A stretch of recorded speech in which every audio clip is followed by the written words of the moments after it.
Olá pessoas, tudo bem com vocês? Estamos de volta e neste vídeo vamos falar sobre tombamento, nossa última hipótese de intervenção restritiva do Estado na propriedade privada. A modalidade restritiva de intervenção é aquela que não retira a propriedade continua com o seu dono. Temos ali apenas alguma limitação ou restrição no que diz respeito ao exercício dos poderes do proprietário. Nesse contexto de estudo da intervenção restritiva, nós já vimos a limitação administrativa, a servidão, ocupação temporária e requisição. Agora vamos falar do tombamento, a última hipótese de intervenção restritiva. Sobre o tombamento, o primeiro passo é no sentido de identificar a justificativa. Qual seria a justificativa para essa hipótese de intervenção restritiva chamada tombamento? A gente consegue extrair a justificativa a partir da leitura do 215 e 216 da Constituição Federal. O 215 diz: o Estado garantirá a todos o pleno exercício dos direitos culturais e acesso às fontes da cultura nacional e apoiará e incentivará a valorização e a difusão das manifestações culturais. O 216 estabelece: constituem patrimônio cultural brasileiro os bens de natureza material e imaterial, tomados individualmente ou em conjunto, portadores de referência à identidade, à ação, à memória dos diferentes grupos formadores da sociedade brasileira. Então, seria a justificativa seria a necessidade de proteção do patrimônio cultural brasileiro como forma de garantir o acesso aí à cultura. Uma proteção nos termos aqui do parágrafo 1º, veja, o poder dever de promover a proteção do patrimônio cultural brasileiro. Então, pessoal, essa seria a justificativa, né? A necessidade, né, de proteção do patrimônio cultural brasileiro, né, como garantia de acesso à cultura, nos termos do artigo 215, artigo 216 da Constituição Federal. O tombamento, ele tem a sua disciplina no Decreto-Lei 25 de 1937, Decreto-Lei 25 de 1937, um regime jurídico bem antigo, mas que sofreu alterações em 2015. Tá? Em 2015 nós tivemos ali a revogação de alguns dispositivos. O CPC de 2015 revogou alguns dispositivos, especificamente o título 4 foi revogado do Decreto-Lei 25, e acabando, né, ali com o direito de preferência. O que era o direito de preferência no Decreto-Lei 25? O proprietário de um bem tombado, se quisesse vender, tinha que oferecer primeiro para o ente instituidor do tombamento. Esse era o direito de preferência. Não existe mais no Decreto-Lei 25. O CPC de 2015 revogou os dispositivos que tratavam desse direito de preferência. Agora, fique esperto. O direito de preferência ainda existe no ordenamento jurídico brasileiro. O direito de preferência do bem tombado ainda existe no ordenamento jurídico brasileiro.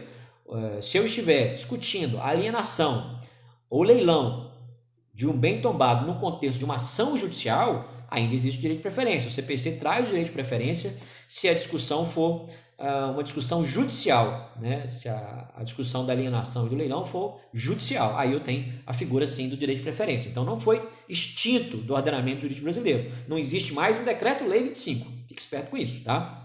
Muito bem. Vamos agora para as características destacadas no nosso slide, características do tombamento. Seguindo a linha da servidão, da limitação, da servidão, da ocupação, da requisição, tá? Seguindo a linha dessas formas, hipóteses de intervenção, o tombamento também é uma intervenção específica e concreta, né?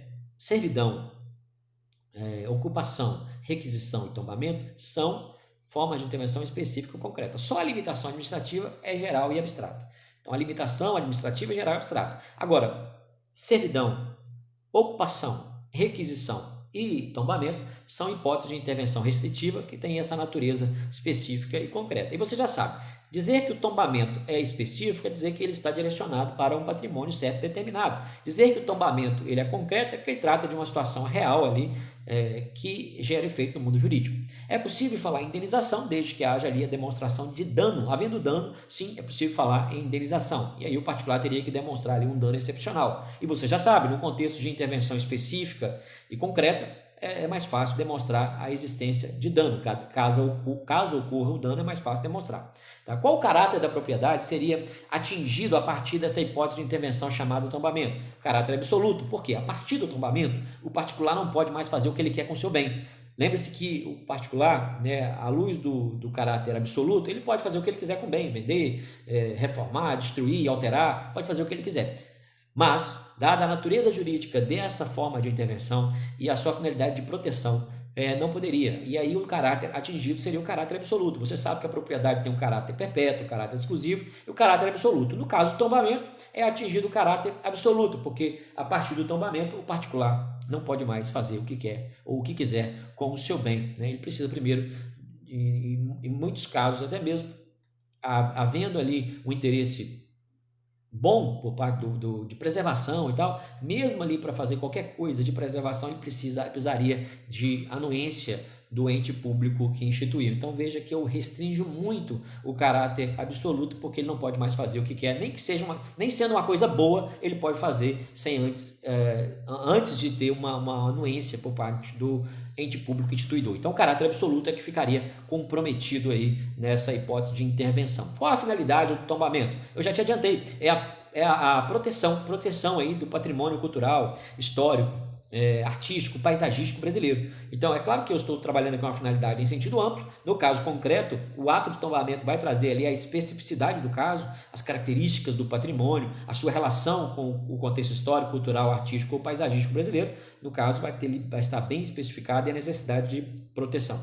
Mas veja que a finalidade é essa, a proteção desse patrimônio cultural brasileiro.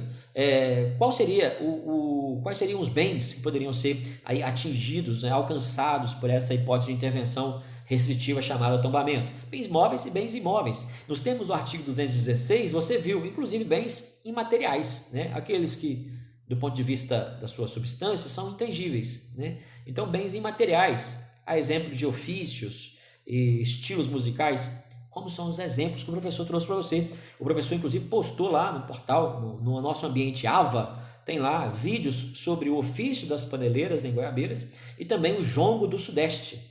O jongo do Sudeste, um estilo musical afro-brasileiro, né, localizado em várias regiões do Brasil, mas o professor trouxe aqui o nosso contexto do estado do Espírito Santo, e também o ofício das paneleiras em Goiabeiras, que também é um elemento cultural de grande valor aqui no nosso estado do Espírito Santo. Assista os vídeos, além de ajudar você na aplicação do conteúdo sobre tombamento, esses vídeos vão enriquecer também o conhecimento cultural aqui no que diz respeito ao cenário espírito santense. Então, vale a pena muito. Tá lá, os vídeos estão postados no link dos vídeos complementares do nosso primeiro encontro sobre intervenção do Estado na propriedade no portal, no ambiente AVA de aprendizado, o ambiente virtual de aprendizado AVA, ok? Então não deixe de assistir. Inclusive o professor traz aí o exemplo, o ofício das paneleiras em Goiabeiras. Então bens móveis, bens imóveis, inclusive bens aí imateriais nos termos do artigo 216, a exemplo daquilo que o professor trouxe aí de conhecimento prático, o ofício das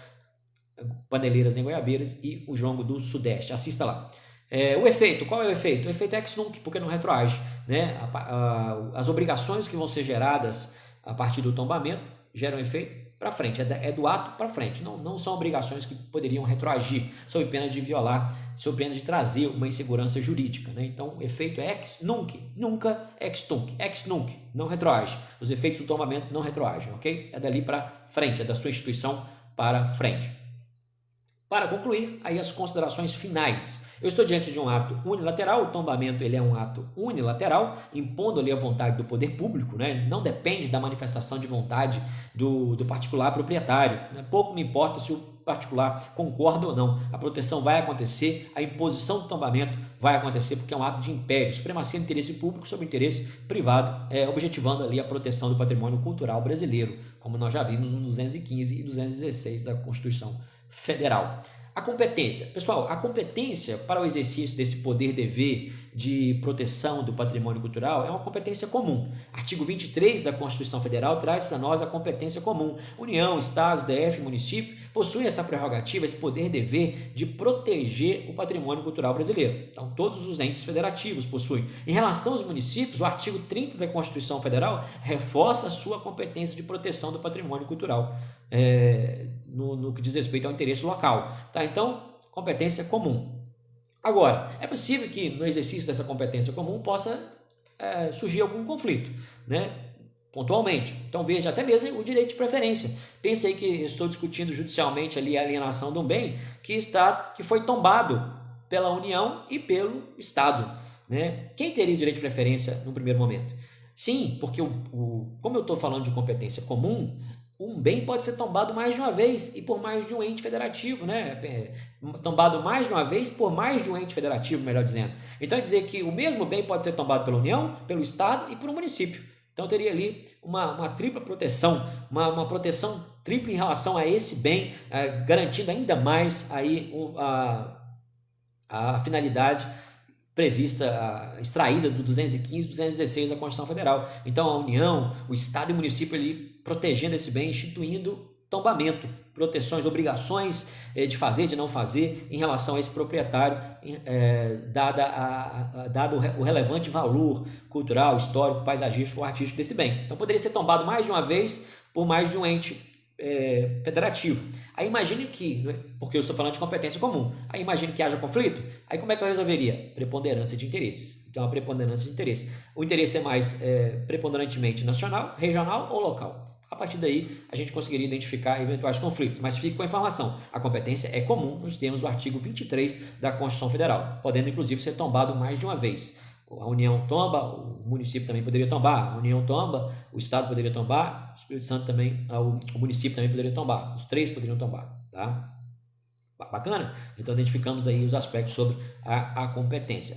Os tipos de tombamento, nós temos aí o tombamento sendo chamado compulsório, que é o típico tombamento, né? Aquele ato de império impondo ali, o poder público identificou o bem que pertence ao proprietário, vai intervir de maneira restritiva, trazendo ali a figura do tombamento para a proteção do valor cultural, paisagístico, artístico, histórico desse bem. Um compulsório estabelece a compulsoriedade no sentido de que obedece quem pode, manda quem pode, obedece quem tem juízo, melhor dizendo, né? Manda quem pode, obedece quem tem juízo. Então, a compulsoriedade nesse sentido. O tipo de tombamento chamado voluntário, pessoal, tome cuidado com isso aqui, porque o voluntário aqui é só no sentido da provocação, né? Vale a pena a leitura do Decreto-Lei 25, recomendo muito a leitura, tem que ler, e você vai conseguir identificar que esse tombamento chamado voluntário nada mais é do que a provocação, o particular provocando a administração pública para que tombe o bem, para que proteja o bem que pertence a ele, tá? Então, o tombamento pertence de um bem que pertence ao particular, e o particular, identificando esse valor do cultural, do bem, ele vai lá e provoca a administração pública. É voluntário nesse sentido, já há uma manifestação de vontade provocando, mas isso não traz o caráter bilateral, tá? A voluntariedade aqui é só para fins de provocação. A imposição a natureza de imposição de ato unilateral do tombamento permanece, ainda que ele seja originado a partir de uma provocação do proprietário. Fique esperto com isso aí, tá? Então, essa voluntariedade não descaracteriza a natureza unilateral do ato de tombamento. Não se fala em tombamento bilateral, não se fala nisso, tá?